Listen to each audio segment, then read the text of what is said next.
Chip and Dale Rescue Rangers is a live-action animated hybrid movie on Disney+.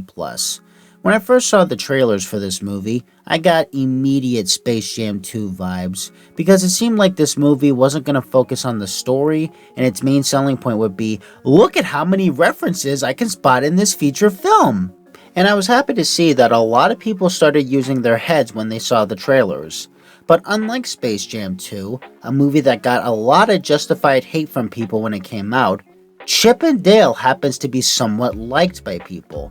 Even some well-respected big YouTubers agreed that this is a good movie. This is where I thought, okay, now I gotta see it for myself. So, I did see it. Now the question is it like Space Jam 2, or is it like Roger Rabbit? Well, we're gonna find out today. The story of this movie follows Chip and Dale from where they started to where they are now. We get the cliche opening of them being losers alone, but when they come together, they end up forming a dynamic duo, with Chip being the brains and Dale being the butt monkey. I think that's what it's called.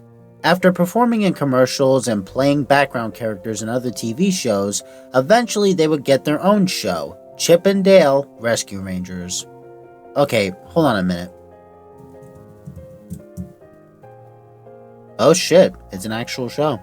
But after a while, Dale gets sick and tired of being the butt of the joke, so he decides to star in his own show, which doesn't sit well with Chip. So because of this conflict of where they want to go with their careers, it ends with Rescue Rangers getting cancelled and the show that Dale was working on getting dropped after the pilot. One time skip later, Chip and Dale have led different lives, with Chip working at an office job as an insurance salesman, and Dale trying to hold on to any last bit of relevancy he once had. But when one of their old friends, Monty, gets kidnapped by these bootleg working chumps, Chip and Dale have to work together to find their old friend and get to the bottom of this operation that Monty was involved in. You know what, since I'm trying to be nice today, I'll start with the pros first.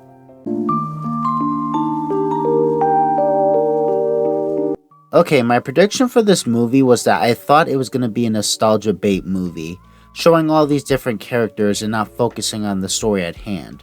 But unlike Space Jam 2, it has a story. Granted, it's a pretty predictable story, especially with this whole detective aspect, but it's a story nevertheless.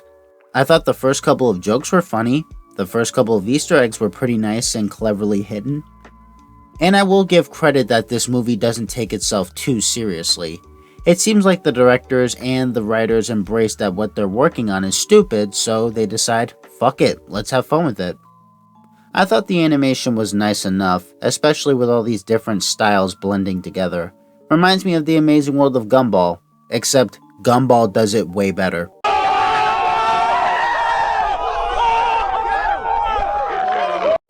Some of them look more off than others, but I'll talk about that in the cons portion of the video.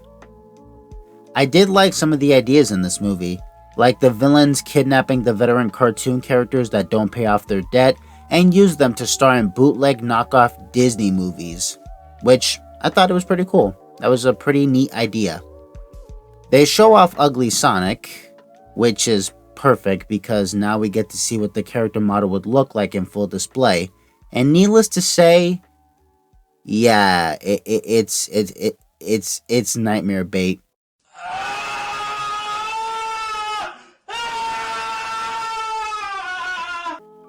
I thought the voice acting was pretty decent for the most part. Hell, I'll even say that the human actress was pretty fine with the material she was given to work with. I thought some of the jabs they made at the movie industry were accurate. And yeah, I will agree, I am pretty shocked at this movie because this is a Disney product. Usually Disney is pretty controlling with some of its products. But I do appreciate that this and the Owl House are giving the big fat middle finger to Disney's bullshit. Alright, time to bitch and complain now.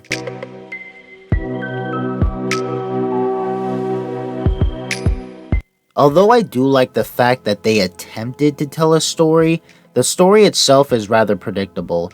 And it feels like the story is just rehashing Who Framed Roger Rabbit, especially with Chip and Dale trying to go undercover and find out about the operation that Monty got himself involved in. And the movie had the goddamn nerve to pull a twist villain with this Gumby police officer thing. Even if the director is a fan of Roger Rabbit, just copying that story and implementing it into this movie doesn't change the fact that it's a predictable rehash of a story.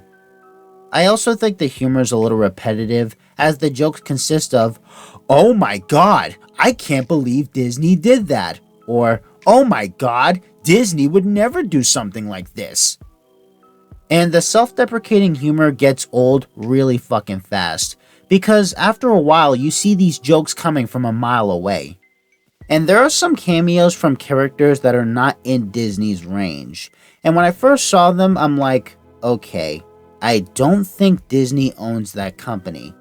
Characters like Randy, that detective from Big Mouth, Mantis, Bob, the My Little Pony characters, Jimmy Neutron, Looney Tunes, Rick and Morty, Smurfs, Transformers, He-Man, Alvin and the Chipmunks, Batman, and Ugly Sonic are owned by completely different companies. They're not owned by Disney, so I don't know why they're here. And the animation, while I did say it looked fine, it can be pretty spotty here and there. A major example of this is the first couple of minutes with this cup that Chip is holding. See? Look, it looks like complete trash. Also, I need to mention I'm not a big fan of this whole cel-shaded technique that the movie is going for.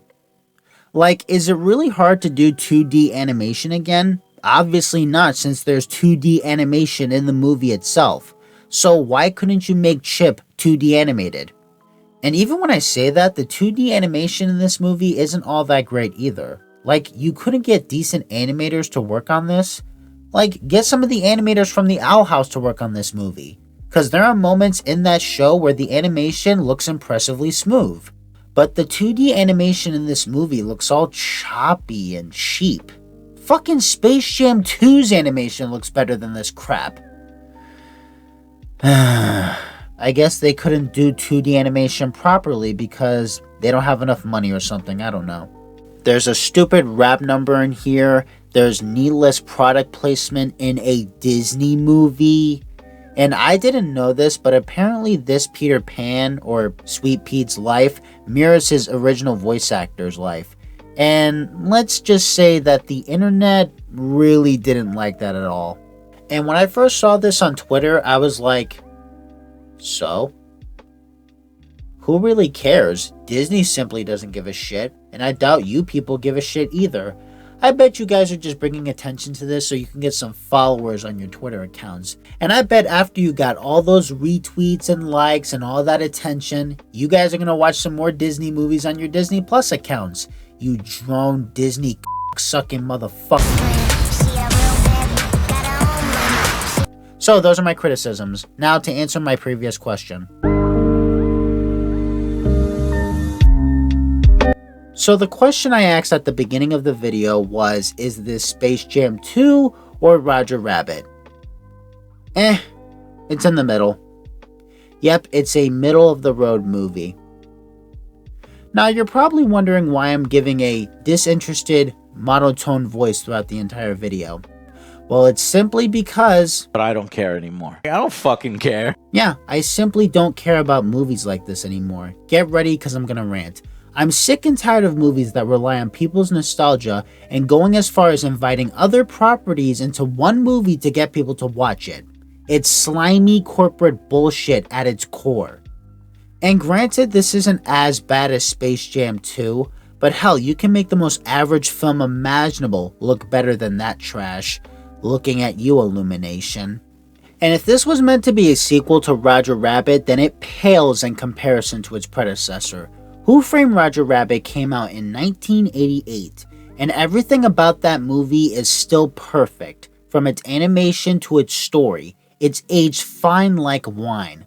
But this movie, alongside Space Jam 2, is just gonna get dated really quickly. From its story to especially its animation. Like, Jesus, the animation in these movies are shit.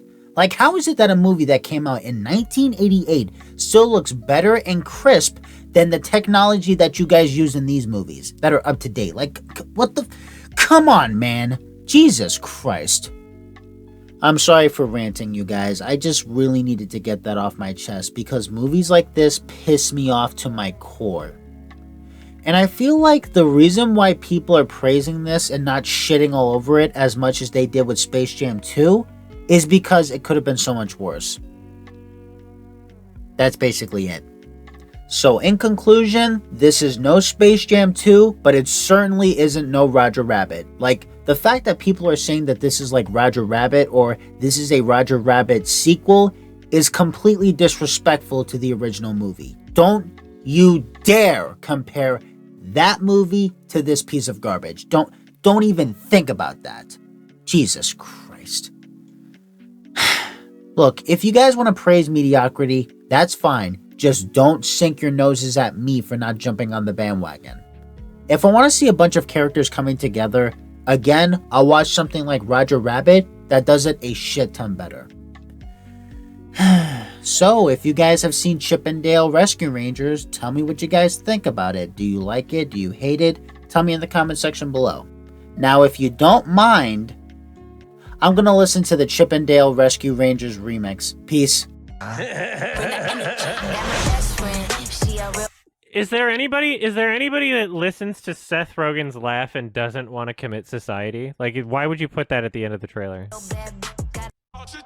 Chip and Dale Rescue Rangers.